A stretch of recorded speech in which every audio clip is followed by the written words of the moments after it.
Hi everyone, and welcome to the official YouTube channel for Lele.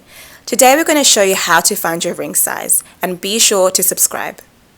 The first method is using a measuring tape. Simply grab any measuring tape and make sure you start from 0 centimeters. This is very important.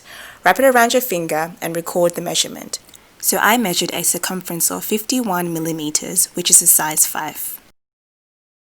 Method 2 uses a downloadable ring sizer. You can simply print out this ring sizer on our ring size guide on www.shoplele.com.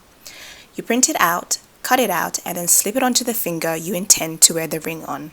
Make sure it fits snug. As you can see, my measurement is a size 5.